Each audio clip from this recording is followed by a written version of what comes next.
One. Hi, everybody, and welcome to episode 4 of our Lion Fight Zoom chats. Joined, of course, by the intrepid former world champion and Hall of Famer Nathan Corbett, and our man handling all the gears and gizmos, Justin Kwan. Nathan, we're going to be joined here in a couple minutes by Chris Tramell, who's fighting in the main event of Lion Fight 63. And a lot of people will know his full story. Some will not, of course. And we'll let him kind of tell it through you, because I know you know him quite well. But for sort of an introduction to that, I wanted to ask you about, a fighter like Chris, an accomplished fighter who's had some time off due to a very serious injury.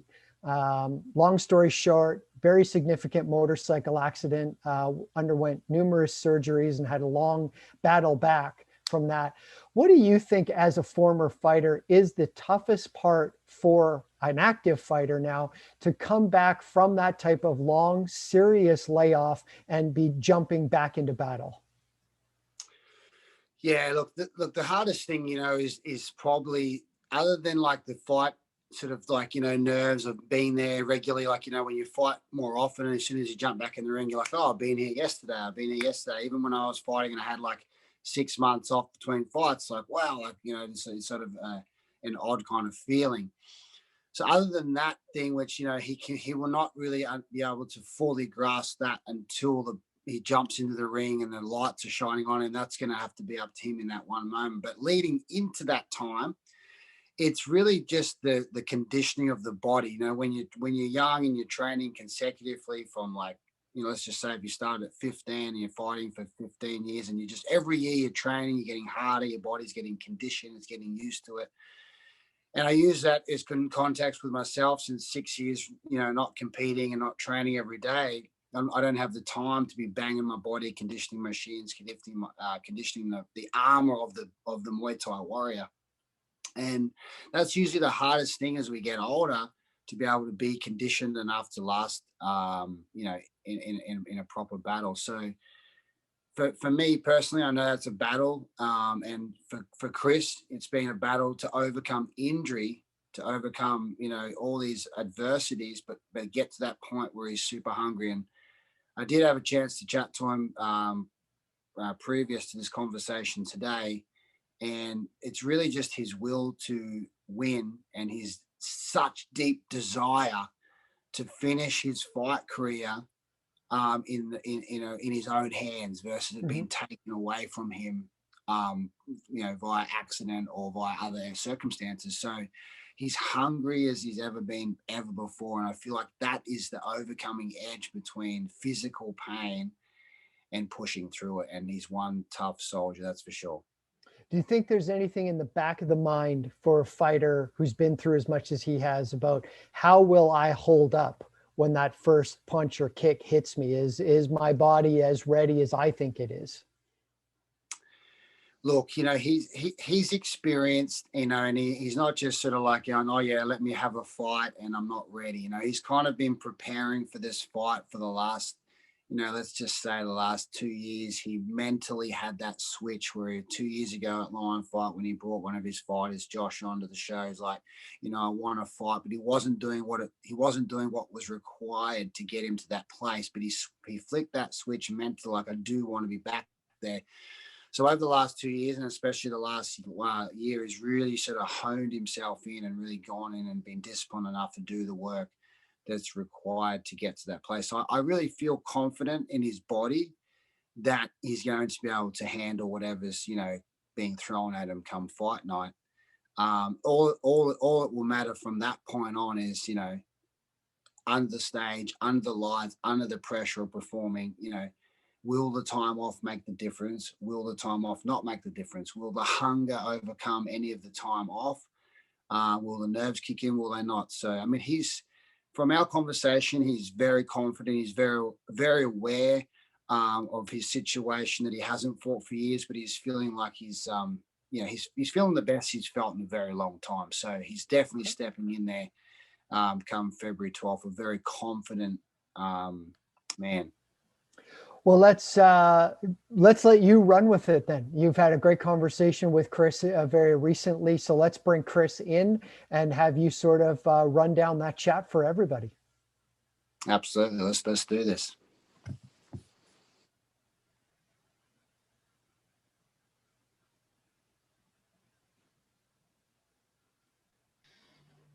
Chris, if you can hear me, just throw your camera on.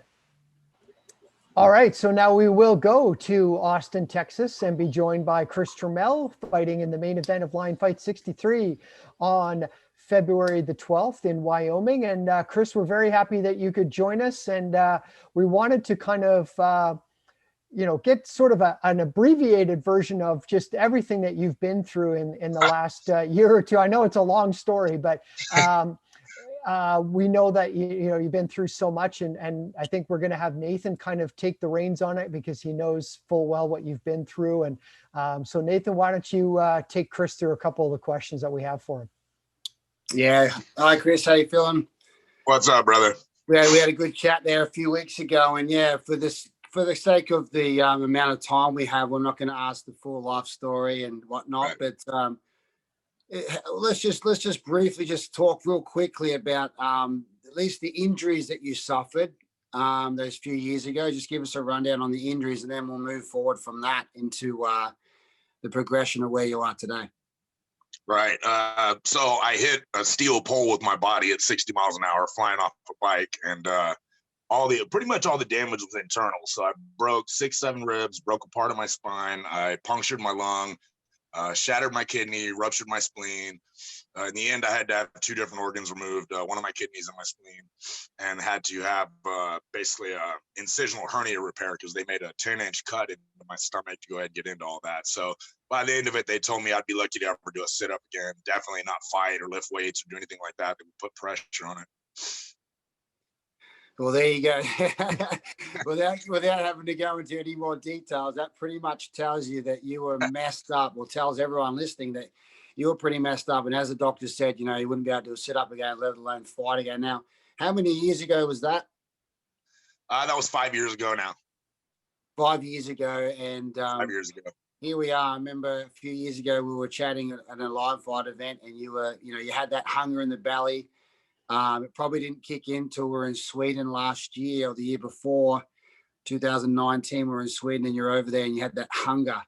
Right. Obviously, 2020 slowed everyone down with COVID. And here we are in 2021, February 12th, where you all get the opportunity to fight on UFC Fight Pass, of course. I mean, what does this mean to you? Man, it means everything. If you want to know something funny, actually, I was cornering my buddy Josh on that fight trip to Sweden, but I kind of had a secret secondary plan that I was going to show up looking as in shape as I possibly could to try to get you guys curious. And that's kind of why I chatted everybody up and kind of made the goal of doing that. So when I left from there, I kind of set it in my mind that, like, all right, I laid the groundwork, and now I'm going to have some sort of fight coming up. I just know it, like it's like manifesting it. So I started kind of training from then, and all through quarantine, I've been training. Yeah, I knew that when I met you. I met you in LA that time, but when we were in Sweden together, and I said, he's like, "Yeah, I'm flexible," and he just drops to the floor and does the splits, not even warming up, just drops to the floor. And for those who don't know Chris, he's got legs like as big as like a truck, and they just dropped to the floor, full splits. I'm just like, damn. All right, so I did feel that energy that night we spoke, so I was definitely correct when I know that was the flick of the switch where you said, that's it, going to go home and turn around. So moving past that point, it's February 12th. 5 years ago, you were told you cannot fight again. You won't pretty much even be able to walk or do a sit-up or even live properly again as a warrior that you are. Here we are 5 years later, fast forward, February 12th, North American title. What does this mean? It means everything. It means the world to me. And after 5 years out, wanting to come back, I had, opportunities to do smaller things recently, but I only want to do something big. As I said before, like, especially this may be my last couple or whatever. I want it to be big, all the pressure, everything, title, main event, give me all that stuff. So the fact that somehow that was able to manifest itself, and that's exactly what I'm looking at doing here soon, Man, that is just incredible. But I feel like it's kind of just telltale of like how magic the universe is. You know, you put good vibes out, you try to treat people good, and you speak things into existence. And I feel like, you know, I did that along with my friends, family, you know, loved ones, everybody that cares about me. You know, we all kind of made this happen. I'm looking crazy forward to making something happen February 12th. And I can see the excitement. Like I said, when we had a chat a few weeks ago, I could tell that, you know, that will to win, that desire is so deep that, you know, that's the energy that I love to talk about, that desire that overcomes all obstacles. And you definitely have that on your side carrying into the fight. Of course, an opponent change recently, but we've discussed that, how it's going to probably work as a better opponent for you, someone who's going to stand there and bang with you. Are we looking for a fast start, an exciting fight? We're not giving away any game plans right now. We're just, you know, are we looking for an aggressive, explosive fight from you? I'm definitely looking to finish the guy, and I've seen it a million times in my head already. You know, the different ways that like I can see that happening. But as far as like the actual approach and the fight starts, I got an idea to try to take him out in the second or third round. I kind of know what he's going to do in the first. You know, it won't go 5 rounds. I promise that. I don't think we can get past the third round. But I've got a game plan to do some things in the first, and you know, without saying too much more than that, you know, I know what I'll be doing. Well, one thing that I learned in my past commentating days is when I predict something, a heavier, bigger guy style fight won't go the distance, and it usually sometimes does. So this time around, I'm not going to predict this fight won't go the distance. But if I do say that, you mustn't let me down. I'm not. I'm going out there for the kill, man. I'm trying to put him away. I know this is like, especially with the quarantine, and there haven't been any fights in a long time. Like, the timing of this, like, I feel like the world's eyes will be on me if I do something really, really incredible that night, something really special. You know, if I'm able to pull that off, then it'll be viral, man. Millions of people see it, you know. And I'm just kind of doing that with that in mind. No pressure whatsoever, but I can't wait to be in that moment. I just cannot wait to be in that moment. Chris, how do you say no pressure? I'm just looking to go viral. Hey, when you're confident in your abilities and you know, like, man, I can do some special things. It's just going to take, you know, being in the right state of mind and being, you know, in the moment, you know, being zen to pull that off. And then it's just kind of knowing that if I do pull it off, when I do pull it off, it is going to go viral. You guys are the biggest, you know, multi-promotion, international promotion in the world. You know, everybody's going to see it. It's a big special thing for me. So I want to ask you, just to kind of put a bow on that thought, what I guess with you talking like that, being ultra confident, is sort of that whole I've got to this place after everything I've been through. Is it almost like that's the ending that has to be there? Like, it can't just be a 5-round, yeah, it was an okay fight. It has to be something special.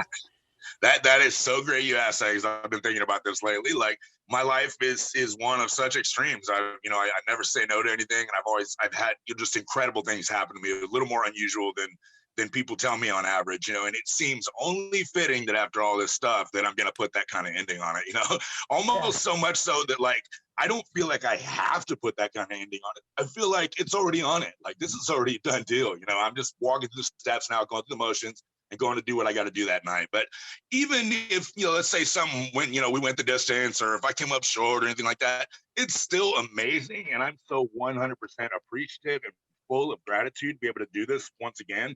I told Nathan the other day that I'm really enjoying the process, and that's true. Every day is just waking up with gratitude. This is amazing. And like, I feel like I've already won. I already have a victory.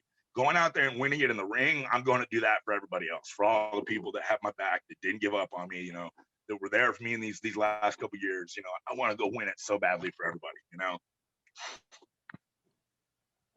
Well, it's going to be, like you said, it's a great story, whatever the ending might be, but it's almost like a foregone conclusion that there's going to be some kind of, you know, crazy viral ending to this thing, isn't it? It just, you know, it's bound to happen. And I mean, I think we're all really excited about it. I know Nathan's been talking about it.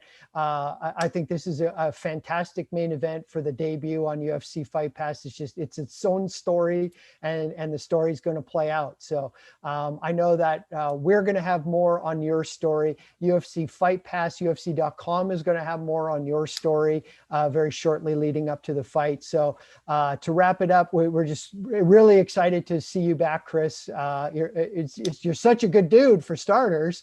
And then we just are excited to see you fight. So all the best in wrapping up your training. And we look forward to seeing you in the ring on February 12th on UFC Fight Pass. Awesome, guys. We'll see you in a few weeks. Thanks, Chris. Appreciate it. All right, guys. Nathan, everybody will see you. Nathan, just like we were talking about, such a great story with Chris. And I think that's one of the things that people are going to, they've been asking about Chris, you know, like what kind of shape is he in? And I mean, he's talking like he's in amazing shape. You've seen his training videos. He looks like he's in great shape. Do you foresee something special coming in that fight? You know, I've always said styles make fights, not names. And I really do feel like the opponent change is going to work not in his favor in a way that's going to be an easy fight, not in that favor, in the favor of that someone who's going to stand there with him, someone who's not going to be dancing around trying to, you know, run away and be a long range fighter. They're both thick set men. They're both strong. Which will just really give Chris the opportunity to really fight. You know, he wants to fight. He doesn't want to win on points, as he said. I want to knock my opponent out. I want to win in the second or third round. So he wants to fight. So the last thing he wants is a runner.